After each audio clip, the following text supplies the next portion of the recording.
रविवार को भिलाई चरोदा की महापौर चंद्रकांता मांडले पर कुछ खनन माफियाओं ने हमला कर दिया। मेयर मांडले का कहना है कि खनन माफिया की छत्तीसगढ़ शासन के मंत्रियों से मिलीभगत है। इसी कारण हमले की जानकारी संज्ञान करवाने के बाद भी मुख्यमंत्री के क्षेत्र में भी 24 घंटे बीतने के बाद कोई कार्रवाई नहीं की गई। उन्होंने छत्तीसगढ़ शासन के मंत्रियों पर गंभीर आरोप लगाए। मीडिया से बातचीत करते हुए उन्होंने पूरे घटनाक्रम की जानकारी कुछ इस तरह से दी। 8 मार्च को मेरे पास वहाँ के आसपास के लोगों द्वारा इसकी शिकायत मेरे पास आई थी। तो मैंने क्योंकि इसका माइनिंग का प्रमुख कलेक्टर होता है, तो मैं कलेक्टर को व्हाट्सएप के माध्यम से भेजी थी, क्योंकि ये डिजिटल ज़माना है, व्हाट्सएप के माध्यम से भी तुरंत कार्रवाई किया जा सकता है। तो वहाँ मैं भेजी, उसके बाद भी वो कंटिन्यू दिन भर चलता रहा वहाँ। उसी दिन 8 तारीख को कोई आदमी वहाँ नहीं पहुँचा।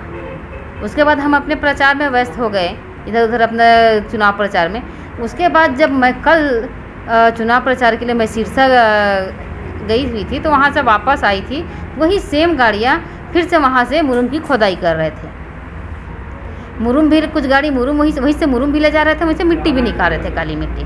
तो उनका पीछा की उस जगह में मैं गई और उनको पूछी कि किसकी गाड़ियाँ हैं और किसकी परमिशन से खोद रहे हो, परमिशन की कॉपी दिखाओ, रियल्टी पर्ची दिखाओ, निगम की परमिशन दिखाओ, जो नियम है वो सारे निगम में से हमने उनसे सवाल जवाब किया। तो उनके पास कुछ नहीं था। तो उन्होंने एक व्यक्ति, उनका ड्राइवर है वो, उसने कोई संजीव है एक व्यक्ति, उनका मालिक, गाड़ी मालिक का नाम बताया वो। उसके बाद बोले तुम्हारे पास परमिशन है। मैंने कहा कि कोई परमिशन नहीं, तुम्हारे पास काम वाम बंद करो।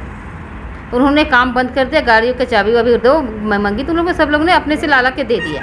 उसके बाद हम जैसे ही वहीं पर स्पॉट में ही मैं खड़े इसको फ़ोन लगाई, ने एडीएम को फ़ोन लगाई, मैं एसपी को भी फ़ोन लगाई, खनिज विभाग का भी सभी लोगों को कांटेक्ट करने की कोशिश की मैं। तो एसपी से लगातार कांटेक्ट हुआ। तो आगे वहाँ से फिर निकल गई मैं, वहाँ खड़े रहना उचित था नहीं, काफ़ी धूप था और हम भी महिला थे, डरे हुए थे, इनके क्या भरोसा कुछ कर देंगे। तो हम लोग 2-4 लोग थे, इसलिए मैं वहाँ से अपने डर की वजह से, भय की वजह से वहाँ से मैं निकल के चले आई, अपने एसपी को फ़ोन कर दिया करके। फिर जैसे ही 150 मीटर की लगभग के दूरी में उस गाड़ी में मंत्री प्रतिनिधि लिखा था, गाड़ी में मंत्री प्रतिनिधि लिखा था उसमें, और मंत्री के प्रतिनिधि भी थे, रुद्रगुरु के प्रतिनिधि भी थे, और उसके साथ 4 और लोग थे, जो आज मेरे को पता चला कि सभी लोग कांग्रेस के वरिष्ठ कार्यकर्ता हैं, आज पता चला मुझे।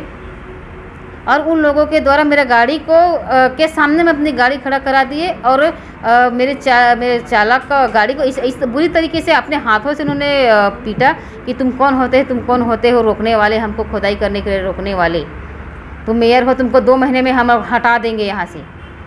इस तरीके से बात करते हुए मेरे चालक वाले डोर को खींच के खोल दिया और खोल के मेरे गाड़ी का चाबी छीन लिए, मेरे चालक का कॉलर खींच के बाहर निकाले, गाड़ी का चाबी छीन लिए। मेरे साथ एक और लड़का था, उसको जो नहीं लड़का था उन्होंने बचाने की कोशिश की, मेरे साथ बदतमीजी करने लगे। वही तो सवाल करना चाहती हूँ मैंने, इसी तो मैं मुख्यमंत्री से सवाल करना चाहती हूँ, तो क्यों FIR दर्ज नहीं किया, वो भी एक मेयर का। अब मैं एक मेयर, महिला मेयर के साथ ऐसा किया जा रहा, तो एक आम जनता और इस क्षेत्र की आम महिलाएं क्या सुरक्षित है, अपने आप को क्या सुरक्षित महसूस कर रही है यहाँ? भिलाई के चरोदा क्षेत्र से खनन माफियाओं द्वारा लगातार रेलवे व सरकारी जमीनों को खुलेआम खोद दिया जाता है। कोई विरोध करता है तो उसे जान से मारने की धमकी देते हैं। उनकी हिम्मत इतनी बढ़ गई है कि इस बार वे भाजपा के निर्वाचित मेयर से भी मारपीट किए। अब देखने वाली बात यह होगी कि निर्वाचित कांग्रेस सरकार व प्रशासन क्या कदम उठाता है।